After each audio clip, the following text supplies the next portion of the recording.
Violence on Randall's Island. Police tell us a 26-year-old migrant was stabbed in the stomach outside a shelter Sunday morning. The victim was taken to Harlem Hospital in stable condition, and police are still looking for the suspect. Now, this comes just 2 weeks after a triple shooting on Randall's Island that left one woman dead and two others injured, putting the safety of the area under a microscope. Well, tonight in another Fox 5 exclusive, our Lisa Evers talks to park workers on Randall's Island about these issues that they're facing on a daily basis. Randall's Island Park is one of the most picturesque spots in the city, but park workers tell me the waterfront tranquility and their safety took a big hit with the opening of the migrant shelter last year. They say unauthorized tent encampments, complete with electrical appliances hooked up to lampposts, are a fixture. Open-air sex acts are not uncommon, and now they're worried about getting hit by one of the many speeding and trick-riding illegal mopeds. Mostly a lot of quality of life concerns, speeding mopeds and scooters, a lot of just kind of littering, trashing of green spaces, so lawns getting trampled, gardens getting trampled. Nearly half a dozen workers from the Randall's Island Park Alliance say half-naked men bathing by water fountains near children's play areas is common. This woman asked us to conceal her identity. All in the span of 1 8-hour workday, me and other female staff has been sexually harassed, catcalling, whistling, somehow figuring out our names, blocking our pathway on their mopeds. Darian is a sports field tech. His job is making sure the fields are in top playing condition. While he understands the need for the shelter, the white tent structure in this image, he says it's hurt thousands of city kids since it was built right by Field 81, which was their only place for gym classes. There's 2 high schools, there's 2 charter schools, and a regular public school that used to use 81 Herc as their gym time. They'll come in and have gym. They don't come no more. They used to come and then walk down here, but I guess the migrants are so everywhere. I guess the teachers got scared, so it's like they don't come no more. He says the joggers and bird watchers don't come out anymore either, and that the climate of aggressive intimidation is to blame. We saw it firsthand with this moped driver who made his getaway after riding right up to us on the grass. Now workers are being told to stay away. We've been asked to just not work there without some sort of law enforcement supervision, just for the time being, for safety. The workers tell me that while they appreciate the extra protection, it's not sustainable in the long run, and they worry that the damage that's being done here will take many months to repair. On Randall's Island, I'm Lisa Evers, Fox 5 News.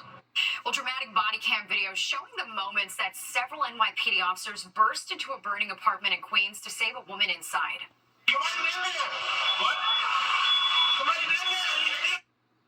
Sergeant John O'Rourke and his team from the 115th Precinct were working overnight on July 19th when a person alerted the officers about the fire. Upon arrival, officers say that a woman was trapped on the 5th floor of her apartment where the fire had started. It's believed a lithium-ion battery started the fire. The woman says her nephew is a delivery worker. We were met by, a wave of smoke. The sprinklers were heavy, so it kind of mixed with the smoke. It made it almost impossible to see ahead of us. 2 of my officers that had the presence of mind bring a fire extinguisher with them from, I believe, the lobby or somewhere on the 5th floor, and they extinguished the fire after we were able to get her out of the apartment. Wow, fire crews arriving on the scene shortly after, but it was the officers who put out the flames. A big change is coming to the way realtors do business in the United States. Starting Saturday, new rules will overhaul the way realtors get paid. Now, traditionally, a 5 or 6% commission paid for by sellers was split between buyers and sellers' agents. Well, that'll be gone. Sellers will no longer be required to compensate realtors representing people buying homes, and the buyers will have to sign a written agreement with their own agents specifying compensation before even seeing a property.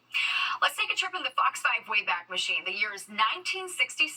John Lindsay is the mayor of New York City. The 10 o'clock news premieres on Fox 5, and WCBS 880 ditches music for an all-news radio format.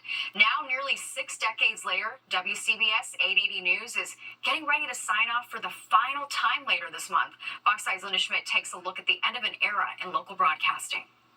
For nearly 60 years, we have been able to hop into our cars and turn on 880 News. Wake Expressway, also the westbound Southern States, stop and go at exit. Listen to that. Getting the traffic, the news, the weather, sports, whatever you need.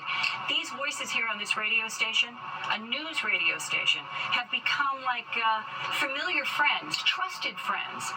But on August 26th, that is all coming to an end. It's a rough day for us here at WCBS 880, where we learned today our station will soon be no more. The announcement on WCBS 880 News coming as a surprise and major disappointment to employees and listeners. It's part of New York's fabric. The parent company that owns 880 deciding to drop the legendary all-news station. ESPN Radio will take over the airwaves later this month. It's really a punch in the gut. Peter Haskell was a reporter with WCBS 880 for 28 years. It's just a group of really smart, talented, but more than that, passionate people who really care about what they do, getting the story right. Many see this as another blow to journalism. However, former journalism professor Vinnie Marino believes it is more about the death of AM radio. He is currently an operations manager for a radio station in Vermont. You can't even get an AM radio in the car today. It does not come standard anymore. You know what 880 is? I do not. Some experts believe this is a major part of the problem. Younger people do not listen to AM radio. The owners of 880 AM News also own 1010 Winds, which you can listen to on both AM and FM. FM tends to bring in a younger audience. And having two news stations on FM in New York, both owned by the same company, is not cost effective, according to the company. Linda Schmidt, Fox 5 News. Yeah, truly an end of an era. Well, he traded Eagles Kelly Green.